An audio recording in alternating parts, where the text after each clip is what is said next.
Hello and welcome everyone to the educational and tech hub. तो आज हम लोग अपना अल्काइल हैलाइड का लेक्चर 3 करेंगे, जिसमें हम लोग बात करेंगे elimination reaction of alkyl halide. तो चलिए हम लोग बिना लेट के इस वीडियो को शुरू करते हैं। अभी तक हमने पढ़ा कि जो अल्काइल हैलाइड है वो 3 तरह के रिएक्शन प्राइमरीली शो करते हैं। फर्स्ट होता है substitution nucleophilic reaction which is of 2 type SN1 and SN2। And second जो होता है हमारा एलिमिनेशन रिएक्शन होता है, जिसे आज हम लोग पढ़ेंगे। और तीसरा होता है रिएक्शन विद एक्टिव मेटल जिसे आज हम लोग ख़त्म करने की प्रयास करेंगे। तो चलिए हम लोग एलिमिनेशन रिएक्शन के बारे में पहले पढ़ते हैं। सबसे पहले मैं आपको बता दूं, एलिमिनेशन रिएक्शन वो होता है जिसमें किसी भी अल्काइल हैलाइड से अगर हम किसी बेस से उसको ट्रीट करेंगे तो उसमें से अल्फ़ा बीटा एलिमिनेशन होता है। मतलब अल्फ़ा से आपका हैलोजन निकलेगा और बीटा से हाइड्रोजन निकलेगा, और दोनों को हटा के एक डबल बॉन्ड हम लगा देंगे, अल्कीन का फॉर्मेशन होता है।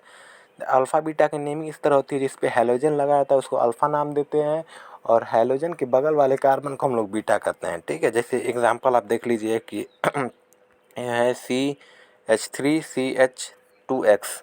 जैसे अल्फ़ा हैलोजन पे जो कार्बन है उसको अल्फ़ा कहें, उसके बगल में बीटा, इससे X निकला और इससे H निकला, डबल बॉन्ड बन गया। बेस H+ को एक्सेप्ट किया, BH बनाया और X- निकल गया, C डबल बॉन्ड C। यानी कि एलिमिनेशन रिएक्शन में हमको जो प्रोडक्ट के रूप में मिलता है वो अल्कीन होता है। ठीक है, अल्कोहलिक पोटेशियम KOH जो कि एक स्ट्रॉन्ग बेस होता है, उसको अगर हम लोग ट्रीट करेंगे अल्काइल हैलाइड से तो हमको अल्कीन मिलेगा। प्राइमरीली हमको अल्कोहलिक KOH ही देखना है। जब भी आपको कहीं दिख जाए किसी भी अल्काइल हैलाइड को अल्कोहलिक KOH, यानी कि अगर लिखा है AlC.KOH अल्कोहलिक KOH, ठीक है, तो आप एलिमिनेशन रिएक्शन कराएंगे। अल्फ़ा से X निकाल देंगे, मतलब हैलोजन निकाल देंगे, और बीटा से हाइड्रोजन निकाल देंगे, एक डबल बॉन्ड लगा देंगे ताकि कार्बन की 4 वैलेंसी सेटिस्फाई हो जाए। उसके बाद जो प्रोडक्ट आपका बनेगा अल्कीन। और उसके बाद अगर 2 से अधिक प्रोडक्ट बनते हैं तो हम लोग सेडजिफ रूल के अकॉर्डिंग अल्कीन फॉर्मेशन करते हैं। वो अल्कीन ज़्यादा स्टेबल होगा जो ज़्यादा सब्स्टिट्यूटेड हो, मतलब कि जिस पे ज़्यादा ग्रुप लगे हों। इसी को हम लोग कहते हैं सेडजिफ रूल। ठीक है, और जैसे एक एग्जांपल देख लीजिए,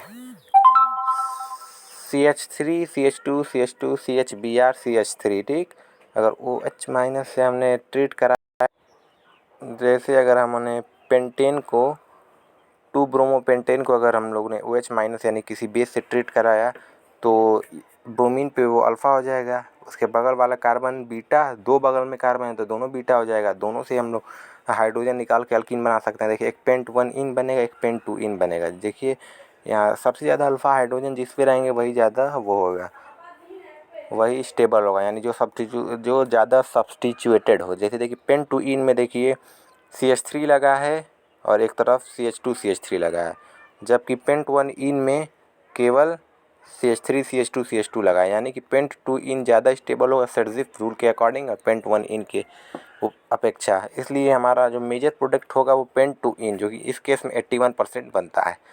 इस तरह आप अनेकों एग्जाम्पल कर लेंगे जब हम NCERT एक्सरसाइजेस करेंगे, इसके बारे में बताया जाएगा। चलिए अब आपको बताते हैं तीसरा अल्काइल हैलाइड का रिएक्शन, जिसका नाम है रिएक्शन विद एक्टिव मेटल। जो अल्काइल हैलाइड्स हैं वो एक्टिव मेटल जैसे कि मैग्नीशियम, सोडियम, कैल्शियम से रिएक्ट करते हैं और कॉरस्पॉन्डिंग प्रोडक्ट बनाते हैं। देखिए, जैसे कि जब कोई अल्काइल हैलाइड मैग्नीशियम से अगर रिएक्ट करेगा तो वो एक बहुत ही इम्पॉर्टेंट कंपाउंड बनाता है, जिसका नाम होता है ग्रिग्नार्ड्स रिएजेंट। ग्रिग्नार्ड्स रिएजेंट के बारे में आप लोग आगे पढ़ेंगे। कई सारे कंपाउंड के लिए स्टार्टिंग पॉइंट के रूप में काम करता है, मतलब कि कई सारे कंपाउंड इससे हम लोग बना सकते हैं। अल्काइल हैलाइड से हम लोग अल्कोहल भी बना सकते हैं, अल्केन बना सकते हैं, अल्काइल हैलाइड बना सकते हैं, कई चीज़ बना सकते हैं। ठीक है, इसलिए ये बहुत इंपॉर्टेंट है।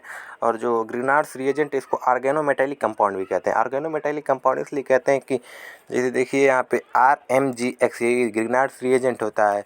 आर मतलब अल्काइल चेन, अल्काइन चेन से हमारा मेटल जुड़ा है, तो यानी कि जो आर और Mg का बॉन्ड होता है उसे ऑर्गेनोमेटेलिक कहते हैं, क्योंकि आर मतलब कार्बन, जो कार्बनिक कंपाउंड होता है, मेटल यानी मैग्नीशियम मेटेलिक होता है, इसीलिए इसको ऑर्गेनोमेटेलिक कंपाउंड कहते हैं। ठीक है। इसमें ड्राई ईथर का उपयोग किया जाता है। और उसके बाद हमारा देख लीजिए जो वो होता है RMgX में Mg और X बॉन्ड जो होता है वो आयनिक होता है, जो कि RMg बॉन्ड जो होता है 50% आयनिक एंड 50% कोवैलेंट होता है R और Mg का, जबकि Mg और X माइनस जो होता है आयनिक होते हैं, प्रीडोमिनेटली आयनिक होते हैं। जब जो ग्रीनार्ड्स रिएजेंट होता है बहुत ही रिएक्टिव होता है, इसीलिए उसको हम लोग किसी भी हाइड्रोकार्बन प्रोटॉन के सोर्स से हम लोग उसको बचा के रखते हैं। वाटर, अल्कोहल, अमीन ये सब जो होता है इतना एसिडिक होते हैं कि इसको अल्केन में चेंज कर सकते हैं। जब अल्काइल हैलाइड को हम लोग सोडियम से ट्रीट करेंगे तो एक इम्पॉर्टेंट रिएक्शन जिसे वुड्स रिएक्शन कहते हैं वो होगा। जैसे 2RX 2Na से अगर करेंगे तो 2RR बन जाएगा और NaX बन जाएगा। Thank you.